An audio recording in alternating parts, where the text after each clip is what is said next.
రాబోయే 3 సంవత్సరాలు ఈ రాష్ట్రంలో ఉద్యోగస్తులకి, ఉద్యోగ సంఘాల వ్యవస్థకి చాలా కీలకమైనటువంటి దశ అని నేను భావిస్తూ ఉన్నా. అనుభవజ్ఞుడైన ఉద్యోగ సంఘ నాయకుడు. వాస్తవం చెప్పాలంటే ఈరోజు ఈ రాష్ట్రంలో ఉద్యోగస్తులు చాలా గంభీరమైనటువంటి పరిస్థితిలో ఉన్నారు, ఇబ్బందికర పరిస్థితిలో ఉన్నారు. ఏమిటా ఇబ్బంది అంటే 25,000 కోట్ల రూపాయల పైచులకు మనకు రావాల్సిన బకాయిలు ఉన్నాయని ప్రభుత్వం అధికారికంగా శాసనసభలో బడ్జెట్లో చూపించింది. ఎప్పటికి 31/3/2025 నాటికి. ఇక మనకి అది కాక మనకు 1/7/2023 నుంచి పిఆర్సీ బాకీ. ఆ పిఆర్సీ ఎప్పుడు వేస్తారో, వారు ఎంత రికమెండ్ చేస్తారో, ఎంత ప్రభుత్వం వారు ఒప్పుకుంటారో, తద్వారా మనకి ఎంత రావాల్సి వస్తుందో సంగతి తర్వాత. ఇంకా ఆ లెక్క తెలియదు కదా, ఇంకా వేతన సవరణ సంఘమే లేదు కదా. అలాగే మనకి ఇప్పటికి 3 డిఏలు బాకీ. ఆ 25,000 కోట్ల బాకీల్లో ఇవి లేవు.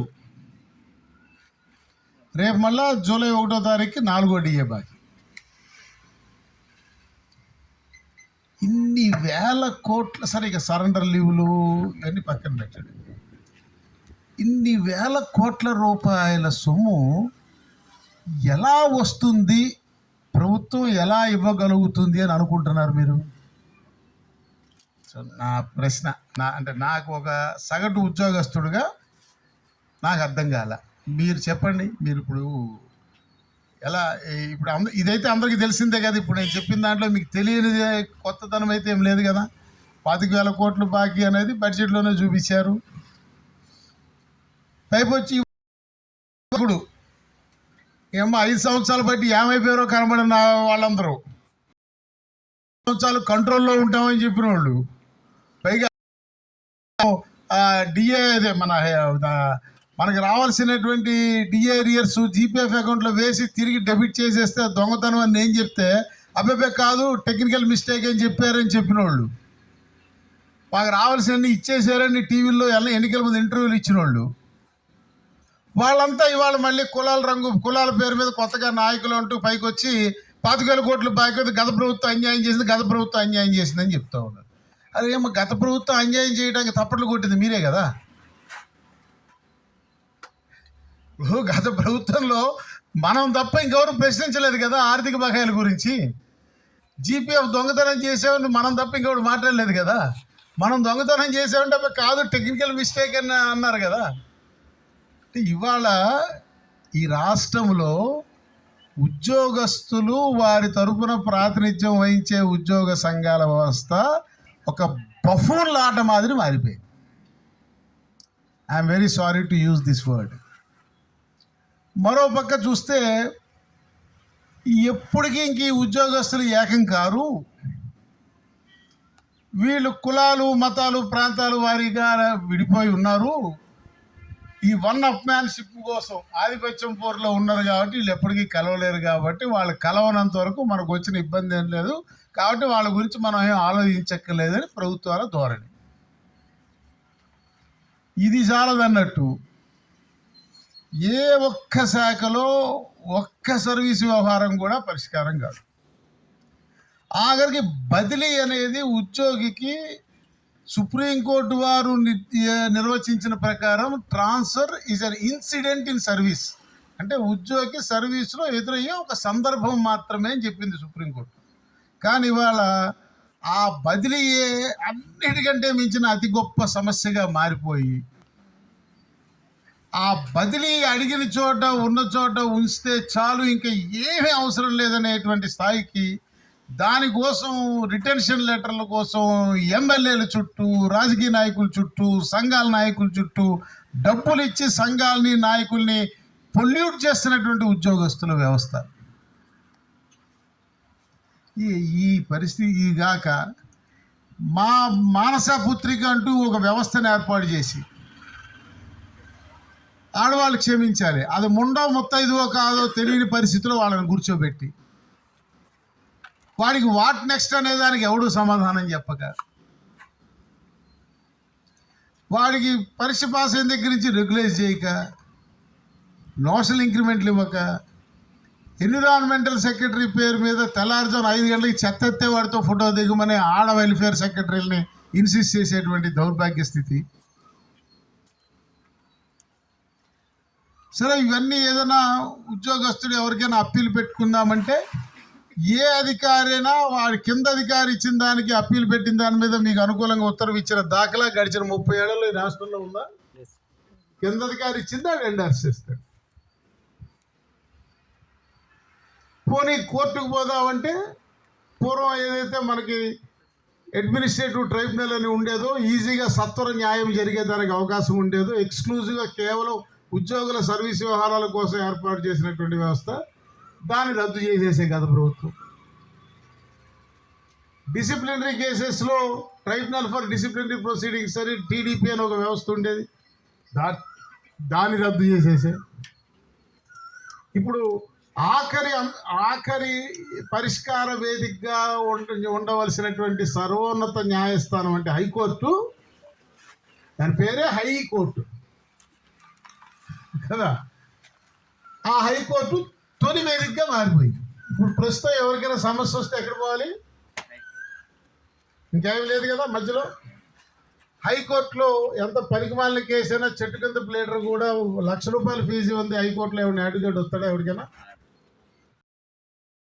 పెట్టి వెళ్తే అది ఎప్పుడు వస్తుందో, ఎప్పుడు ఇది జరుగుతుందో కేసు ఎవరికైనా ఐడియా ఉందా? వాళ్ళకి ఒకటే బెంచ్ పనిచేస్తుంది. ఈరోజు హైకోర్టు వారి వెబ్సైట్లో, అది నేను చెప్తున్న మాట కాదు, హైకోర్టు వారు ఇప్పుడు మీ చేతిలో ఉన్న ఫోన్లో మీరు చెక్ చేసుకునే అధికారిక వెబ్సైట్లో మొన్న మే 31వ తారీఖు నాటికి 58,635 కేసులు, సర్వీస్ మ్యాటర్ కేసులు పెండింగ్ ఉన్నాయని చూపిస్తారు. మొత్తం హైకోర్టులో పెండింగ్ ఉన్న కేసులు కాదు, ఉద్యోగుల సర్వీస్ వ్యవహారాలకు సంబంధించినటువంటి కేసులు 1992 నుంచి ఇప్పటి వరకు 58,000 చిల్లర పెండింగ్ ఉన్నాయని చూపిస్తారు వారి అధికారిక వెబ్సైట్. ఇది కాక మరొక 13,000 కోర్టు ధిక్కరణ కేసులు ఉన్నాయంట. అంటే వీరికి అనుకూలంగా ఆర్డర్ ఇచ్చి వారి అధికారి గారు అమలు చేయకుండా. ఇది ఎప్పుడు తెలియదు. సరే, ఒక వ్యక్తిగా తనకి జరిగిన అన్యాయమో, నష్టమో, ఇబ్బంది గురించో పరిష్కారం చేసుకోవడానికి ఏమీ అవకాశం లేకపోతే ఇక మిగిలిందేంటి?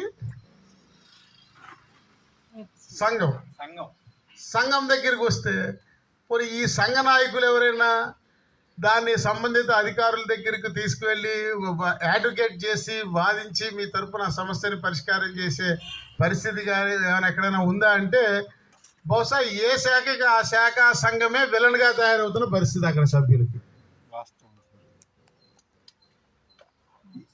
ABCDలు 26 అక్షరాలని తెలిసిన సంఘ నాయకులు చాలా తక్కువ మంది ఉన్నారని నా అభిప్రాయం.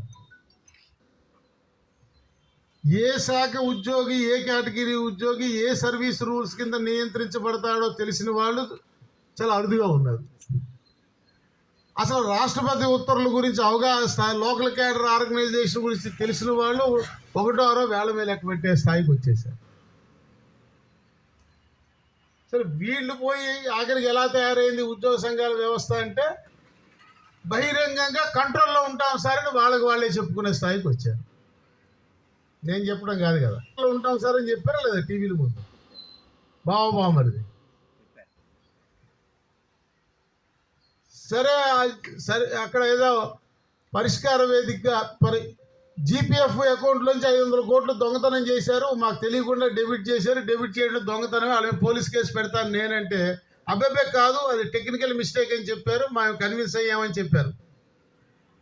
ఇలా చెబుతూ ఉద్యోగ సంఘం పేరు మీద నాడు ప్రభుత్వాలు ఉద్యోగుల కోసం ఇచ్చినటువంటి ఆస్తులని వ్యాపార సంస్థలుగా, కళ్యాణ మండపాలుగా, కమర్షియల్ కాంప్లెక్స్లుగా మార్చేసి ఆ ఆస్తుల కోసమే సంఘాలను నడుపుతూ ఎవడు అధికారంలో కూర్చుంటే వాడికి ఆహా ఊహా అంటూ భజన చేస్తూ ఆ ప్రధానమైనటువంటి ముఖ్యమంత్రి పదవిలో ఎవరుంటే ఆ కులానికి చెందిన వాడిని నాయకుడిగా ప్రొజెక్ట్ చేస్తూ ఉద్యోగ సంఘాల స్థాయిని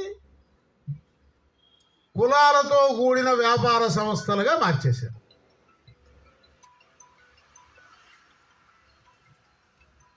సరే, మన పూర్వీకులు ఏమన్నా అంటే మాది 74 ఏళ్ల సంఘం, కరెక్టే, దాన్ని ఎవరు కాదంట్లా. తాతగారి మీద అందరికీ గౌరవం ఉంది, 74 ఏళ్ళ వయసు ఉందని. క్షమించాలి, ఆ వయసులో తాతగారు సంసారం చేసి పిల్లలు పుట్టించలేడు కదా. ఇప్పుడు కావాల్సింది ఏంటి? రిజల్ట్, ఫలితం. ఎలా? మీరు పక్క తాకట్టు పెట్టేస్తుంది, మరో పక్క సరే ఇవాళ 25,000 కోట్లు బాకీ, గత 5 సంవత్సరాలు అరాచుకొని మాట్లాడుతుండే నేను ఎవడో ఏపీఎన్జీ సంఘం నాయకుడు. అయ్యా, మరి అప్పుడు తప్పట్లు కొట్టింది మీరే కదా. పైపచ్చు మన సంఘం పుట్టింది ఎప్పుడు? 2010లో పుట్టినా మనకు గుర్తింపు వచ్చింది 19. మనకి సివిల్ సర్వీస్ జాయింట్ స్టాఫ్ కౌన్సిల్లో సభ్యత్వం ఇచ్చింది 20. మన సంఘానికి Andhra Pradesh civil service joint staff కౌన్సిల్లో సభ్యత్వం ఇచ్చే నాటికి 14 సంవత్సరాలు బట్టి జాయింట్ స్టాఫ్ కౌన్సిల్ సమావేశమే జరగల. అంటే ఉద్యోగస్తులకి వారు ఇండివిజువల్గా ఇందాక నేను చెప్పినట్టుగా ఉన్న అన్ని పరిష్కార మార్గాల్లో పరిష్కారం సాధించలేనప్పుడు సంఘం ద్వారా పరిష్కారం చేసుకోవడానికి ఉన్న ఏకైక వేదిక ఏముండేది? Joint staff council. అది 4 అంచెల వ్యవస్థ. చాలా మందికి తెలియదు, అది కూడా తెలియదు 4 అంచెల వ్యవస్థ. It is a Sagar, it is a 4-tier composition. 1 state level joint staff council chaired by chief secretary. 2 district level joint staff council chaired by district collector. 3 departmental joint staff council chaired by concerned principal secretary of the department. 4 HOD employees joint staff council.